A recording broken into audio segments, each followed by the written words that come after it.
show you that I do actually sometimes do something. I've kind of just broke it all down.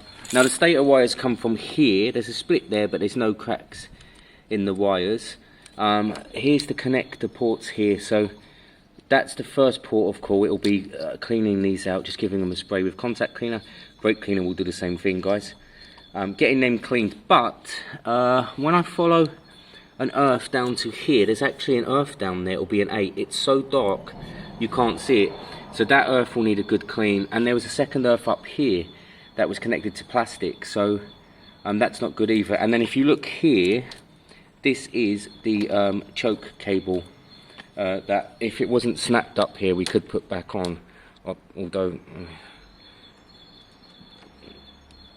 yeah, no, it's not good. We'll stick to by hand at this stage. So someone's kind of, other than Sultan, has been down here playing with it. So I definitely want to clean up that. These wires seem fine, but I do want to spray them, obviously, just for peace of mind. And then what we do is we'll follow them up to the regulator, which funny enough, I don't know if I've got a feeling it's under the tank, but I don't know. Yeah, it's almost definitely, remember that old alarm system was under there. I feel like the regulator was on top. It might be that I need to take the tank off, and that's okay, we've got it all kind of finalized anyway. But for now, let me clean these and clean that earth, because that's not going to help the situation. And then actually what we'll know is if the bike kicks over without the battery and starts, then we'd know that it's charging again, if that makes sense. If of course it wasn't, it's hard to tell. I think I found our issues, guys. I promise you I didn't disconnect that. That would be Sultan, and again it's fine, you know, there's no blame game, it's just whatever he was doing he did at the time.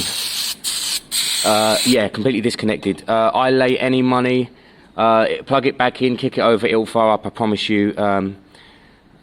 Let me just dry it out. Bit of cleaner doesn't hurt. That's great news, guys. It's great news. I'm not bothered at all. If I had to take the tank off, that's fine.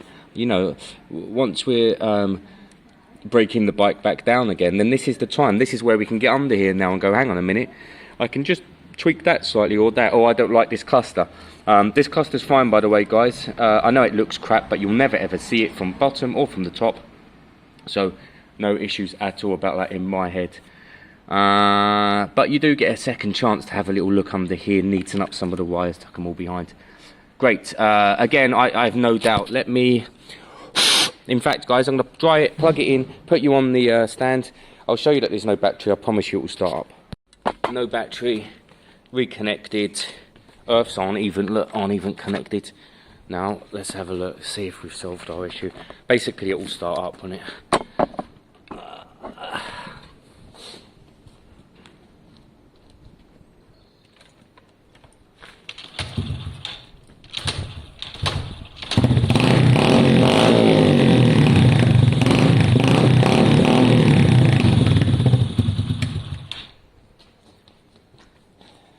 Yeah, that's great, guys. So we know now that the system, the stator and the regulator, is generating power when running, and that powers the clocks and everything. That will also be putting power back into the battery.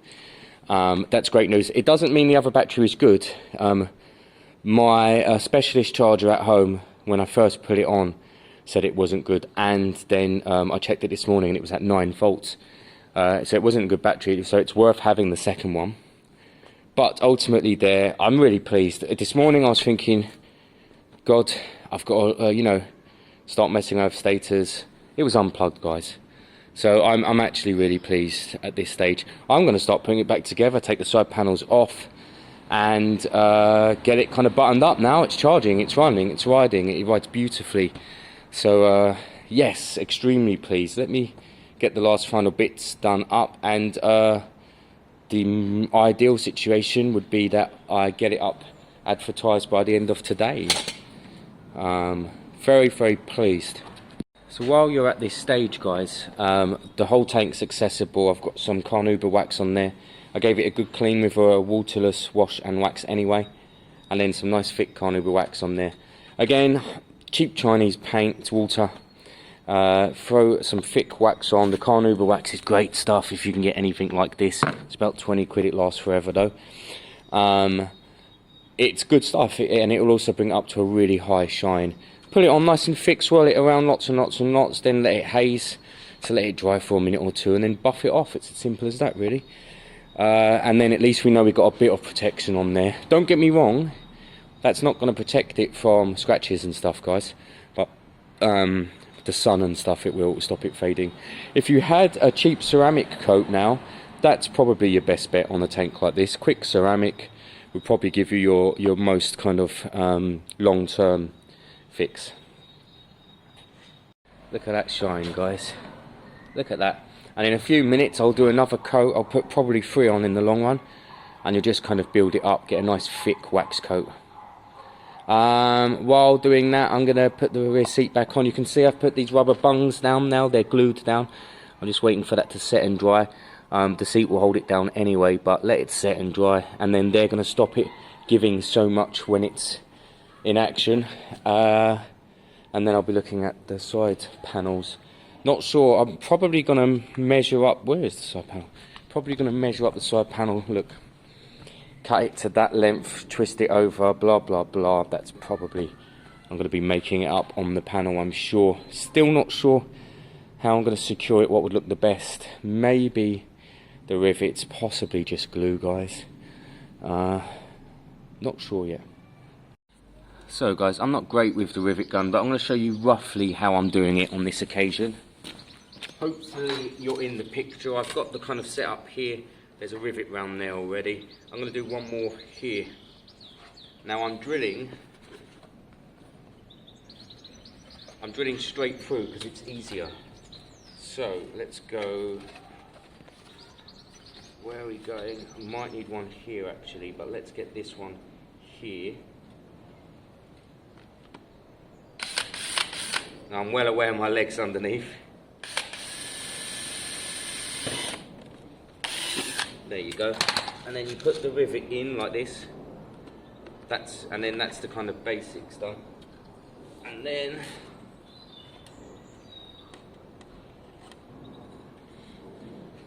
one press, loosen it up, let it re-grip. 2, you can let it re-grip. And there's your rivet. Pretty cool, eh? I think it probably needs one more here for kind of the gapping and to keep it nice and secure, and then we can trim all this up afterwards. So hopefully you saw some of that, guys. I'll re-look at the footage. If not, we'll do it again. So I've only done one side, but I think that's done the job, guys. I think it's just subtly enough covered the area. Let me just plop the seat on.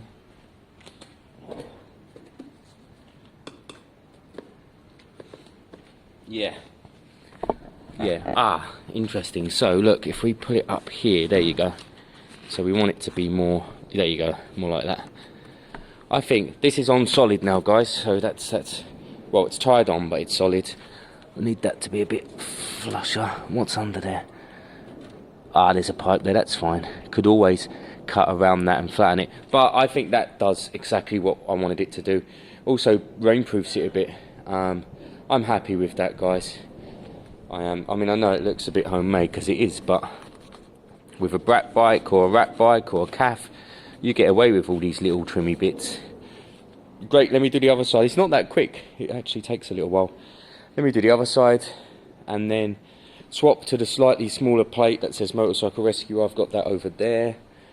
And then that's it, guys. We're good to go. This thing will kick over. It will charge itself. Run, it will ride. If I put the battery in. Hey, that was good going. Oh, what's happened here? Ah, there you go. Cool. Yes, getting there. Almost. Let me get the other side. I don't even know where it is. So here we go, guys. This is it, the absolute final piece of the puzzle. This is how it's going to be. This is how it's going to look. This side looks a little bit iffy to me, but that is it. It's fine. It does the job. This side, for some reason, to me, feels a bit neater. Maybe I've tucked it in a bit neater. But this is it. Let's go over what we've done to this bike. It's fully serviced. All the brakes were serviced all round, including taking the rear wheel off and going inside, greasing up the joints and so on. The back brake didn't work at one point. The tread has plenty on it. Front blocks are good. All the electrical work has been done. Rear tyre was switched around. They're both Michelin good decent tyres. They're not the originals. We've got the smaller number plate on the back. It's only one size down. That will, in my experience, pass the MOT. But of course we have the original with it. Indicators were changed. Handlebars were changed. Of course we've got the matte colour. Tank was changed. Rear brat seat unit was changed. Not sure whether it looks better or worse with the rear mudguard, but it's probably quite handy. Of course today we resolved the charging issue, so that's all good and back to normal. And this is it. This is going up for exactly £1,000. I'm not looking for any offers. It sounds amazing. I love this bike. Let's see if we've got enough juice. It probably needs to run anyway.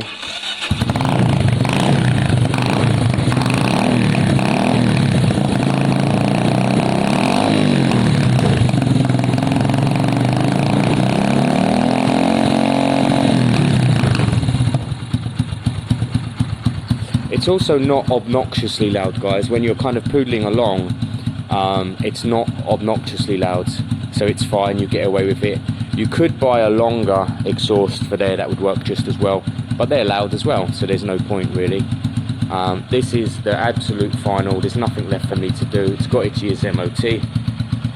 Hopefully everything still works. Well, we know it does. So there you go, guys. Is it stunning? No. Is it better? Yes. Will it pass MOT? Yes.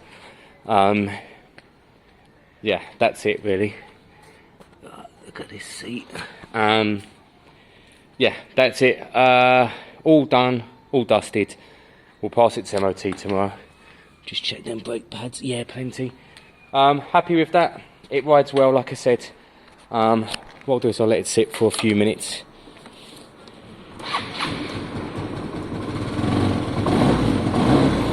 Just kind of let it clean itself out a little bit, warm it up for 5 minutes, and then tomorrow this is going like this to MOT, and again I expect it to pass. What do I need to do? I need to get the brat bike out and together so that it's ready. I need to get the logbook out for the swap, and again I'm very excited about this swap coming up.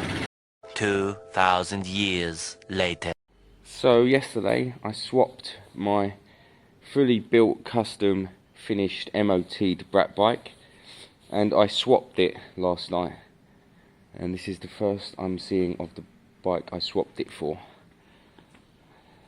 as in the daylight. This is a Suzuki AP 50cc 2-stroke. And I have a bit of an emotional attachment to these bikes because it was the first bike I ever had. But looking at it now, oh man, it's got no side cover. Oh, that's rusty as hell.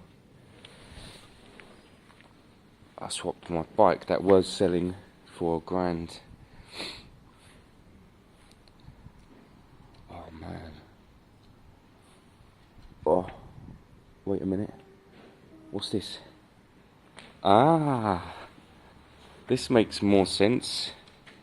Right, there you go, guys. We got two of them. Yeah, Suzuki AP50, my first bike. Brilliant. It says Katana on it. It might be a Katana. I'm pretty sure it's an AP50. Love these bikes. In all seriousness, that's a parts bike. This one is a bike that can be built. They're not currently road registered, and I don't know if they can be. I'll come back to that later, but this does have its side casing, it does have compression, this does have stuff, has an exhaust, that one doesn't. Yes, so this bike is definitely buildable, but still my £1,000 bike for these two, I don't know. I mean, I love AP50s. Oh, wait a minute.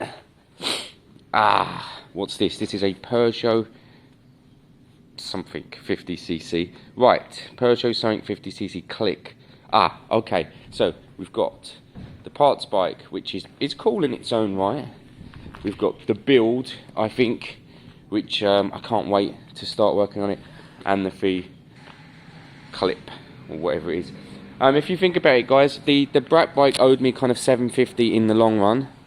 If you think about it, 2, 4, 6, we're not too far off there, even in their base levels at £200 each. Now let me just clarify, no key, no logbook, no key, no logbook. Key and logbook, I think. So, yeah. Oh, I'm still feeling a bit not sure now, actually, the day after, guys. I'll come back to that. That's mine, but I'll come back to that after. That wasn't part of this. Oh, wait a minute. There we go. Okay, Lexmoto Valiant, fairly recent. There you go, 19 model. We know these engines inside out. Okay, yes, so there you go, guys. So actually, yes, I did swap these 4 bikes last night for the Brat bike. I did the sums that I just did with you. The bike, it owed me kind of $750 ultimately, money-wise, and I thought 2,468 was the deal. This is a Lexmoto Valiant 2019. It's in rough shape, but it's not shocking, actually. Most of it's black. The tank is rough. It's like someone sanded it, but actually it could be painted. These can come off and be glued back on. And it does have a key, no logbook. So again, key, no logbook, but these are genuine. I know they are. I know who I got them from. I actually got them from Danny DT Essex. If you haven't seen his channel, go look at his channel. It's a really good watch. And I don't watch his channel for the bikes, if I'm being honest. I'm bombarded with bikes. I watch his channel for him. I like kind of finding out what he's doing. You get kind of connected to the people on these channels, I think. And a bit like me, he loves people coming round, really. He's always busy. I went there yesterday and there was people dropping in left, right and centre. It was really quite fun. So I do have to thank Danny for this swap. I mean, he's got a bike that he could just sell on, which is great news, or use. The little Brat bike is great. But I like a project, so I think it was a really good swap. Valiant, generally it's here, guys. The exhaust, I'd like to know what's under here. Is there a big crack or something? One of the priorities, the exhaust is 120 quid brand new. Not the end of the world, but you know, we're trying to make money. Everything else is kind of here on this bike. But again, I need to start sending off for logbooks at some point. The only logbooks I'm going to be sending off for is this one and that one. That parts bike, I'm not going to bother. And coming back to this one, guys, it is a full bike. I don't have the key, that's fine. I can get a lock set still. And we were unsure as to whether this was ever road registered. It looks to me like a pit bike or a lane bike or something similar. However, I was looking at it last night and it has that on there. If you see that there, that's a data tag. Now, you can data tag your off-road bikes, but why would you? I like everything about this bike. I even like the stickers on this one. I'd keep it as it is. If I get this up and running and MOT'd with a logbook, I'd keep it as it is. This panel here has snapped there. I have that one on there, which is nice and clean. That's spot on, and that'll come up lovely. I'll paint it black. It'll be great. So my aim is to get this bike looking good and up and running. I have no idea what year it is. I am going to pop the seats on all these. Normally a good flathead and a turn does that. Now, I've got 2 days, today and tomorrow. I've got 3 days actually. No, hang on. I don't know what day it is. Today, tomorrow, and then Monday as well. So, we have to look at priority. You know, priority is to bring some money in. Now, I think that's logbook and MOT. So, ideally, no, logbook and key. So, that ideally would be up and running and put back together today. Even for someone out there to be cheap. Apparently, this one has its reg and everything. There you go. What year is it? 11, yes. So, it's all ultra low and all that. That's great.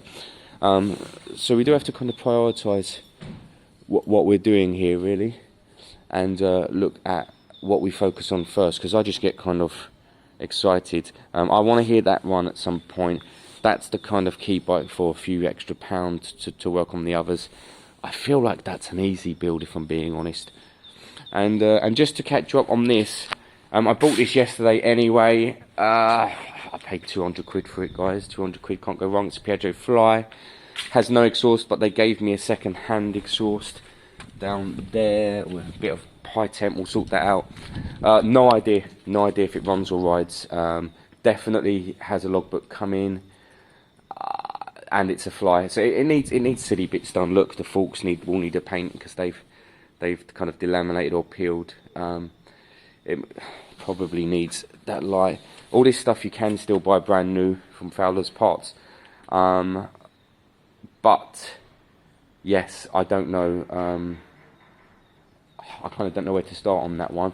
So, exciting times. First thing I really need to do today is take the locals bike to MOT, because it's ready, it runs, it rides, and it's doing everything it needs. So I'm going to push these away. I'm extremely excited. I can't wait to get started. But I'm going to push them aside, take that to MOT, get some breakfast, come back, go and get a can of fuel, and then I think we're going to look at that. I desperately want to see if I can get that started. And then we kind of have to have a little look at this. Logbook is coming for that, the fly. So I think I should swap the exhaust over, drain the fuel, and see if it kicks up. I think it would be silly not to, because that's sellable quite quick. So they're the ones that really should be the main focus.